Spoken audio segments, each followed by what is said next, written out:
All right, everyone, well, welcome back. And today we're luckily joined by the man who had a very impressive performance last weekend against Joaquin Buckley, number 14th ranked UFC middleweight, Chris Curtis. Chris, thank you so much for giving us a bit of time today, man. How's your day been so far? Oh, no problem at all, man. It's been good. It's Friday after fight week, so being an adult and like paying everybody and trying to get my affairs in order. Yeah. So I'm adulting, but outside of that, man, life is good. Awesome, brother. Well, look, first one I want to get started with. It's a bit of a funny one, but I saw Chris, Coach Eric put a very funny story yesterday with on his Instagram about Sean Strickland from 2014, saying that he looked like he managed the breadsticks at Olive Garden, and how many you ate. If that if that was his job lookalike in 2014, and for say some reason he wasn't a fighter, what would be Sean Strickland's job lookalike as he looks now in 2022?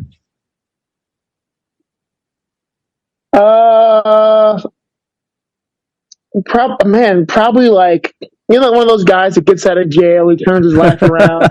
He starts doing like carpet. Like he looks like a carpet lay. He went to jail, got out, turned his life around, started like, laying carpet. Like that's how he looks like. Like he'll show up in like the boots. He's like cutting holes in your carpet. Yeah. No, for sure. He may run a youth group. Like that's what I see. Yeah, exactly. So, Chris, look, a while back we had the chance to speak to your coach, Eric Nixick, about your epic battle with the 200-0 street fighter who came to Extreme Couture MMA, was running their mouth a little bit, and, that you got to humble a bit. Can you just give us your perspective sort of, on that day and how that sort of experience all came about? Biggest thing, I wish I would have killed that guy. That guy's an idiot. I should have killed him, but I was trying to be nice. Lesson learned. Like, if it doesn't hurt, how will they learn? But man, that guy came in. He's just being weird, and like Eric kind of told him, like, maybe you shouldn't, and he showed up to pro practice anyway. Yeah, and this guy picked the worst fucking day to show up. Like, I'm there, Strickland's there, Darren Till's in town, Kamzat's in town, like Brad's there getting ready for a fight. So you got like a bunch of people who would love to just lay him out, like just completely just knock him unconscious and like step on him. I talked to the guy a little bit. I'm just like, I think he's just dumb. I was like, what, I'll go with him first. My thought was, like, this dude is, like, too dumb to know what he's getting into. So I'm like, maybe I'll just, I'll wear him out. I'll get him tired. Maybe, like, hurt the body, kick the leg a little bit. I'll give him to quit in a round before, like, these, like, sharks get in there and, like, rip him apart. Yeah. So I'm trying to, like, beat him up without hurting the guy because I don't want to, like, concuss him or, like, break his jaw or whatever. Like, just... I don't think you should be killed for not knowing what you don't know. Yeah. And mind you, this was on like a Thursday. That Tuesday, I'd broken my wrist. Yeah, wow. So in the video, I'm not hitting him with my left hand because I just had my wrist that I broke before the Dricus to Plessis fight. So like I've got like my wrist is like taped up under there, and like we put a cast on it. So I'm one-handed, just beating him up. Afterwards, thinking like, okay, maybe he gets it. And then he just starts running his mouth. And I'm just like, oh my God. Like, I try to be cool to people, but like, don't come at me telling me you could have knocked me out if you weren't tired. Because now I'm like, well, now I have to kill you. Like, if this was 100 years ago, I'd take it off and slap you with it. And like, we would duel to the death. So like, it's my fault for trying to be kind. Like, lesson learned. Yeah, 100%. Chris, I know I watched your interview with Arrow Hawani on the MMA Hour on Monday, and you spoke about, obviously Dricus to Plessis got the win over Darren Till, and that would be a matchup that you would be interested in after UFC 282. Seeing as though you are now, you're ranked number 14th in the division, would you ideally want someone inside the top 10 for your next fight? I don't care. I'm just trying to fight. Like, honestly, if they want to feed me like people who aren't that great, that's fine too. Because I'll burn through this contract and I'll get a contract that pays me even more. I'm just like, whatever, man. If there's somebody in the top 10 outside of like Jack, I will hunt. Now I will hunt Jack Manson. I've been vocal about this. Yeah. But outside of that, I'm not super worried about it. If they want me to fight somebody trying to break into their rankings, that's fine too, man. Because I burn through those fights, I'll beat those guys. I'll get a new contract, get even more money. So either way, man, it's up. I either get a boost in pay going up, or I just kill guys at the bottom and keep getting paid. So I'm happy either way. Yep. For sure. So, Chris, in watching your fight with Buckley, something I noticed early on is you seemed extremely settled into the rhythm of the fight, pretty much from, the get-go. Is that something you'd been preparing for, considering Buckley, he does come out pretty hot with, high intensity in the first rounds? Or was it just something you sort of felt in the moment when the fight started that you just felt settled into the rhythm? I usually start pretty calm, man. Like for me, this is like my damn near my 40th pro fight. Like I'm kind of getting up closer to 100 fights if you add everything together. Damn near 100 fights. I spar some of the best guys in the world every day. It's really, I really like fighting.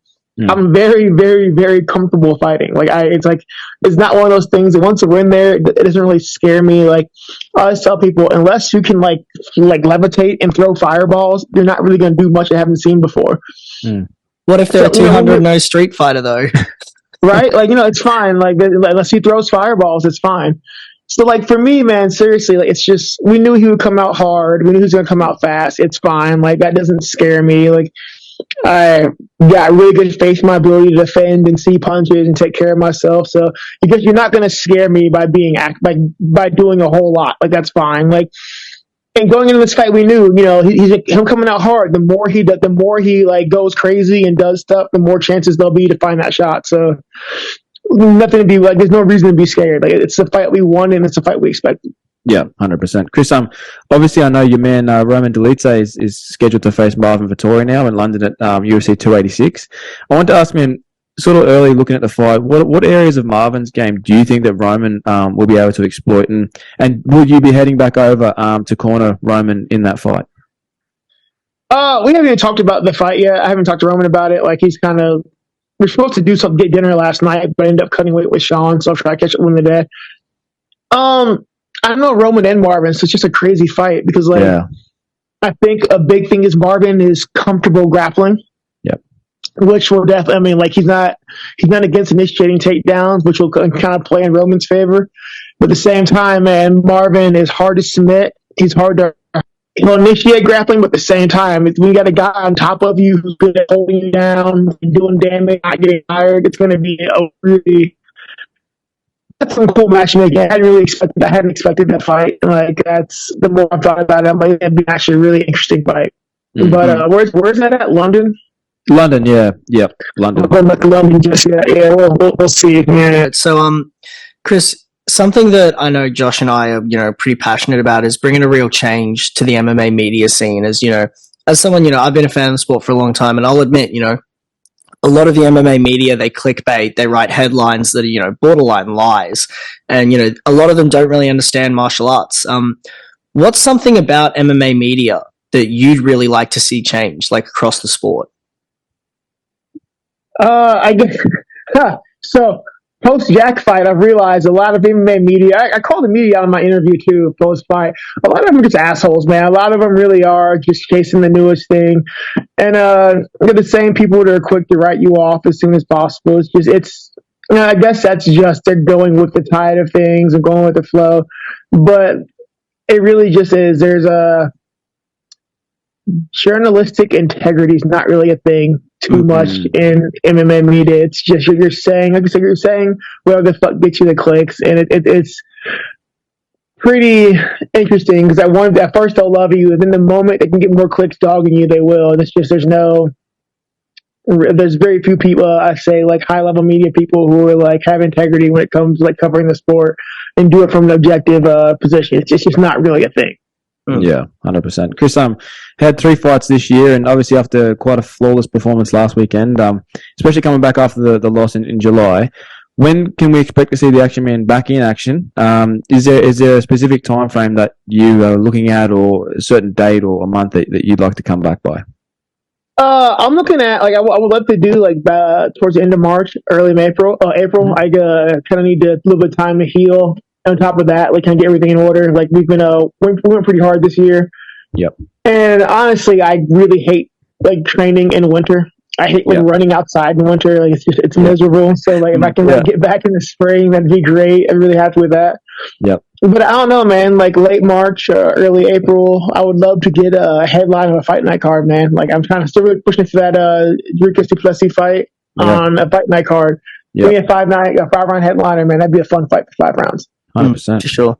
So look, Chris, man, last question from us because we don't want to keep you too long. You know, you've earned a break and a rest, especially with holidays coming up. So, Chris, look, man, you've fought a very tough lineup of UFC competition, you know, in just under a year. But obviously, you know, you've had a successful and extensive career outside of the UFC, you know, before last year. Do you think that extensive fight experience outside of the UFC gave you the right amount of time to kind of build your skill set as a martial artist to be prepared to face that sort of murderer's row of opposition? As you know, I ask partly because, you know, we've seen a lot of prospects in the last year or so who came into the UFC maybe a little bit too early, and, you know, they've now gone on some losing streaks and are, you know, in some tough spots. Absolutely, man. No, seriously, like, I think I don't think anyone with under 10 fights should even be considering the UFC. The issue with contenders is you bring a guy in with 7 fights. Your first 7 fights, man, you're still getting your feet wet. You're understanding, especially if you're going, you know, if you kind of pop up there. So I've trained with guys, a lot of guys off the contenders who are 7 fights in, you know, 5 fights in, and just beat the ever living shit out of them. Like, nothing against them, but it's going to be really hard for a guy who's fought 7 people to figure out a way to beat me. Yeah. I've fought hundreds of people, 100 people at this point. And you're bringing these guys in, man, and, like, you know, you may get 1 or 2 contender fights, guys from contenders or beginning guys, and then they throw you into the regular pool. And, like, it's dude, you're chumming the waters with these guys, man. Like, they're going to get eaten up. Now, you know, maybe 1 out of 10, you know, is going to sink, they're going to swim. But what happens to those other 9 guys who aren't bad? They're not scrubs at all. But you haven't given them time to mature, and you throw them in shark-infested waters. Like, no, like, and people will say, "Oh, if they're good, they'll make it." Like, no, man. Like every other sport, you bring guys up, you give them experience, you kind of have to cultivate them, right? I think contenders doesn't do that, and the only time they do that is if they really like you. Outside of that, you may end up in like really interesting matchups where you don't need to be there yet. Or, you know, the worst case scenario, the things I hate more, when you get guys who clearly like aren't mature enough to be there yet as fighters.